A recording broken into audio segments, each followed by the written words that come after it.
So'nggi yillarda Qoraqalpog'iston Respublikasida ichimlik suvi ta'minoti tizimlarini modernizatsiya qilish, yangi tarmoqlar qurish va mavjud inshootlarni rekonstruksiya qilish ishlari izchil davom ettirilmoqda.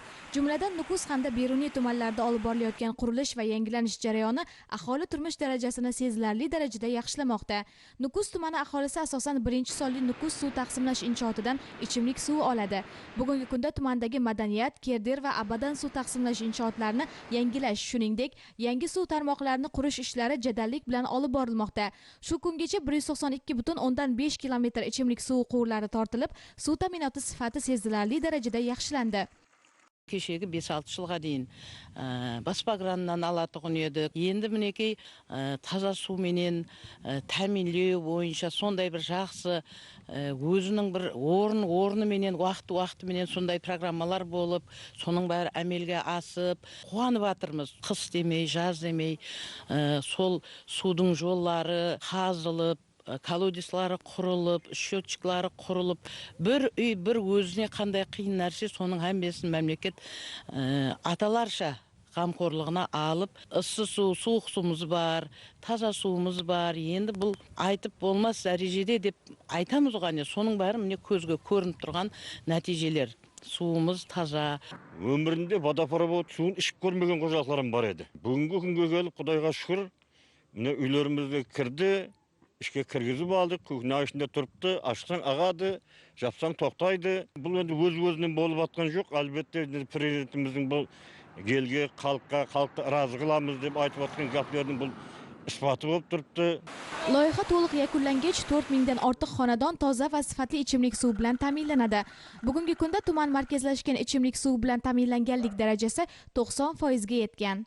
Beruniy tumanida ham ichimlik suvi ta'minoti tizimini yaxshilash maqsadida bir qator muhim loyihalar amalga oshirilmoqda.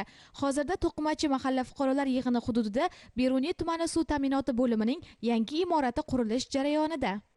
Bizni bu loyihamiz xalqaro investitsiya loyihasi asosida o'tgan yili iyul oyidan iş başlandı. Hazır bu yerdə Beruniy tuman suv tarmoqları başqarmasının asosiy ofisini qayta rekonstruksiya qildik. İşlərimiz 80%'dan aşdı. Axırgi işləri qaptırdı. Və xalasa bunu tez günlərdə bitkəzib xalqqa qulaylik yaratıb veriş niyət edəmiz. Həmmə nərsələr işidəgilər zamanavi texnologiyalar əsasında işlədilməsi juda katta qulaylik bo'ladi. İşçilərə ham, xalqqa ham. Obyektni ümumi meydanı səlkən 1 gektar yer bu. Quruluş işləri də hazırki zaman tələblərindən kelib çıxıb, texnologiyalarını şuna elektrik tarmoqlarda kabellərini zamanavisidən, ventilyasiya tizimi də, mana bu tamamı tünükələrini, həmməsini şu zamanavi texnologiyalardan kelib işləndi. Laboratoriyalar həmməsi bizni büyütməçilərimiz görüb, həmməsi nəzarəti astıda şu. İş başıdan başlanğan paytda 50'ye yaxın adam işləyibdi, özünün sahası boyunca. Bu obyektni tez günlərdə tapşırış hərəkət edəmiz. Shuningdek, bir nechta mahallalarda yangi suv tarmoqlari tortilmoqda. Jumladan aholisi 2600 nafardan iborat Navro'z mahalla fuqarolar yig'ini hududida ichimlik suvini yetkazish uchun yangi quvurlar o'rnatilib, Shabbaz mahalla fuqarolar yig'inida esa 3225 nafar aholiga xizmat qiluvchi suv tarmoqlari barpo etilmoqda. Yangi O'zbekistonimizning yangi islohotlari ko'tarinki ruhda amalga oshmoqda. 80-90% aholi tozalangan ichimlik suvini sotib olib ishlatmoqda. Endi mana ko'zimiz quvonib turibdi, sababi hamma joyda islohotlar amalga oshmoqda. Mana yangi vodoprovod quvurlari tortib kelmoqda. Endi Xudo xolasa endilikda bu ishga tushib kelsa, demak 100% aholimiz toza ichimlik suvi bilan ta'minlanadi. Biz bu prezidentimizning qilayotgan ishlaridan biz mamnunmiz, minnatdorchilik bildiramiz. Nayman mahalla fuqarolar yig'inida yangi suv inshooti qurilish ishlari olib borilmoqda. Azat ovul fuqarolar yig'inida esa xlorlash stansiyasi o'rnatilishi rejalashtirilgan. Hurmatli prezidentimizning 4071-sonli qarori asosida Beruniy tumani aholisini toza ichimlik suvi bilan ta'minlash maqsadida ko'plab ishlar amalga oshirilmoqda. Bu hozirgi turgan obyektimiz xlorlash stansiyasi hisoblanadi. Bu xlorlash stansiyasini ikkita qurish rejalashtirilgan. Hozirgi kunda 70% ishlar amalga oshirilib bo'ldi. Bu qurilish stansiyasining asosiy vazifasi aholiga ichimlik suvini toza va sifatli qilib yetkazishdan iborat. Bu loyiha doirasida yana 3 ta suv taqsimlash inshooti qurib bitkazish rejalashtirilgan. Hozirgi kunda nasosni qurilmalari o'rnatish ishlari amalga oshirilmoqda.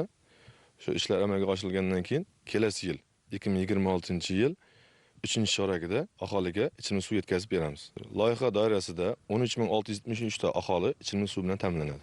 Hozirgi kunda Berun tumani ichimlik suv bilan ta'minlash darajasi 47 da 3%. Ko'rsatkichni ko'tarish maqsadida qaror asosida ishlar amalga oshirilmoqda. Beruniy tumani aholisi soni bugungi kunda 209.025 nafardan ortiqni tashkil etadi. Loyiha to'liq amalga oshirilgach, aholining katta qismi barqaror va sifatli ichimlik suvi bilan ta'minlanadi. Yangi suv tarmoqlari va xlorlash stansiyalari qurilishi tufayli tumanda suv sifatini yanada yaxshilash, aholiga uzluksiz suv yetkazib berish imkoniyati yaratiladi.